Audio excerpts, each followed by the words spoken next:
Hello mga sangkay! For today's breakfast ay gagawa tayo ng beef tortillas with veggies. Ayan, ito yung tortillas ko.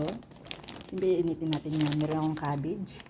Meron akong tomato. Ginawa ko na rin yan. May hinaluan ko ng ano yan, cayenne, cumin, and parsley dried.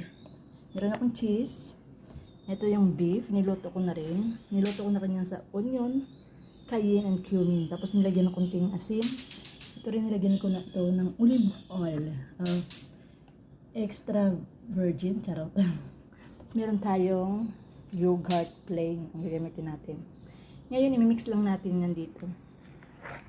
Imix lang natin yan dito sa beef. Ayan.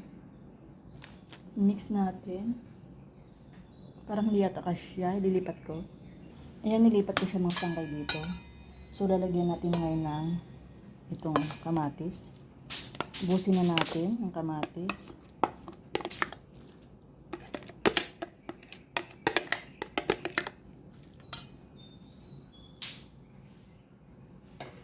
Din yung cabbage. Yung cabbage, wag muna ubusin. Kunti lang naman. So, mix natin.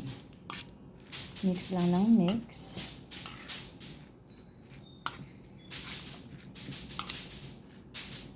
Ayan yung cabbage mga sangkay, pwede na natin ubusin.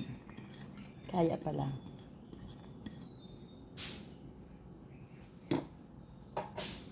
Tapos, haluan natin ng yogurt ngayon. The plain yogurt. Siyempre gagamit tayo ng ibang spoon.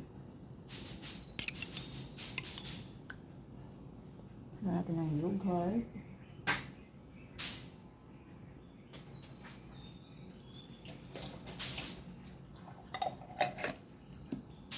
Mix din natin.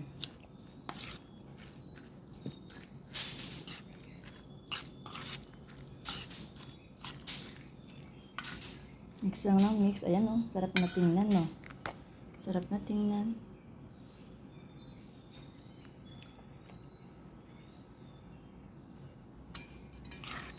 Mix lang natin.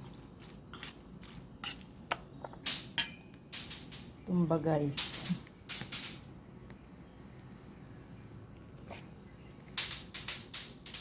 Siyempre mga sangkay na mix na natin. So, try na tayong gumawa. Ayan, nakapag-init na ako ng nakapag-init na ako ng kawali. Nilagay lang natin ng nachos, ng tortillas dito. Initin natin. Siyempre, balik rin natin. Ayan, pwede na natin lagyan ng palaman ngayon. The palaman. Off natin para hindi ma-overcook.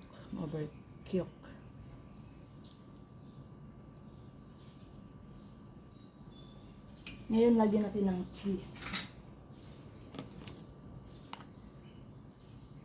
Ano kayo mga sangkay, mga cheese ko melted kasi ito eh. Kaya nahirapan ako, nagbuo-buo. Ang hirap pala nito. Mga sangkay, yung kamay ko malinis yan ha. Always naghuhugas. Ayan. Tapos i-close natin ngayon.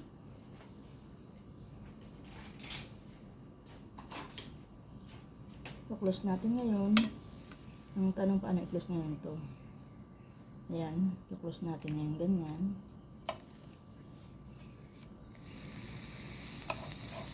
Ganyan.